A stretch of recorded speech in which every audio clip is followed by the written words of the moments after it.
வார்த்தையை கேட்டுவிட்டு மேலும் ரகுபதியாக ராமச்சந்திரன் என்ன சொல்கின்றார் தெரியுமா? என்ன சொல்கின்றார்? ஐயா ஜனகமன்னா, உங்கள் ஜானகியின் பத்திரமாக பார்த்துக் கொள்ளுங்கள். எத்தாயிரம் கோடி படைகள் வந்தாலும் என்னுடைய ஒரு ராமபானம் போதும் அனைத்தையும் அழித்துவிடும் என்று சொல்லி கோட்டை மதில் மீது ஏறி நின்று பார்க்கின்றார் ரகுபதியாகிய ராமன். அப்படி பார்க்கக்கூடிய வேளையில் அங்கு நம்புல கொடியானது வருவதைக் கண்டார்.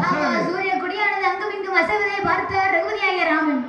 இதை பார்த்துவிட்டு மாமா ஜனகமன்னா, என்ன வந்திருப்பது யாரோ கிடையாது, சரி என்னுடைய நாட்டு மக்கள் தான் என்னுடைய திருமணம் பார்க்க வேண்டும் என்று சொல்லி என் தாய் தந்தையர் அனைத்து பறைகளும் சூழத்தக்க பறையோசை கேட்க அளவுடனே வந்திருக்கின்றார்கள். சரி, ஆகினால் கோட்டை வாசலை திறந்து அவர்களை உள்ளே வரவழையுங்கள் என்று சொல்லி சொன்னவுடனே அளவுடனே கோட்டை வாசலை திறந்து ஜனகமன்னனும் அவர்களுடன் வரக்கூடிய அனைத்து படைகளையும் அழைக்கின்றார்கள்.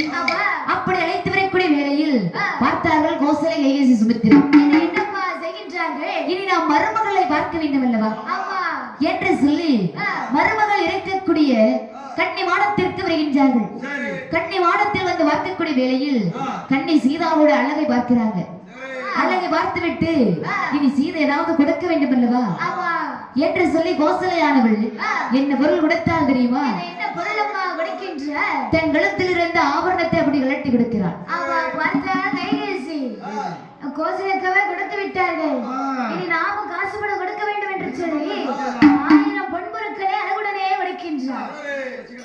ஆமா, இப்படியாகவே 3 பேரும் அழகுடனே அந்த கண்ணி சீதா தேவிக்கு அழகுடனே பொருட்களை எல்லாம் கொடுத்து விட்டு அரண்மனைக்கு அது விரைவாக வருகிறார்கள்.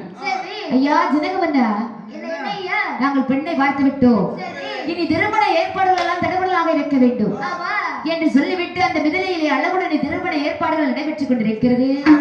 அப்படி திருமண ஏற்பாடுகள் நடக்கக்கூடிய வேளையில் அழகுடனே நல்ல நாளிகை குறித்து என்ன செய்கின்றார் தெரியுமா? முகத்தை காலானது நாட்டுகின்றார்கள். அப்படி நாட்டிவிட்டு தெரு வீதி எல்லாம் அழகுடனே லைட் எல்லாம் கட்டுறாங்க. அழகுடனே தோரண கொடிகள் எல்லாம் தொங்க விடுகின்றார்கள். அது மட்டுமா, மன்னன் மகளான ஜானகிக்கு திருமணம் நிச்சயிக்கப்பட்டு விட்டது என்று சொல்லி மக்கள் எல்லாம் தெரு வீதிகளிலே நின்று ஆட்டம் பாட்டம் என்று சொல்லி கொண்டாட்டத்தில் இருக்கின்றார்கள். இப்படி இங்க இருக்கும் பொழுது பார்த்தால் ஜனகமன்னன், என்ன முகூர்த்த கால் நட்டியாச்சு. ஆமா, இன்னும் 2 நாளிகையில மாப்பிள்ளை திருமணம் கூட்ட வேண்டும் அல்லவா, திருமங்கல்யா. ஆமா, ஆகையினால் இனி மாப்பிள்ளையை நாம் அலங்காரம் செய்ய வேண்டும் என்று சொல்லி என்ன செய்கின்றார் தெரியுமா? தங்கமுத்து சரபணியா சருக வல்லப்பட்ட அம்மா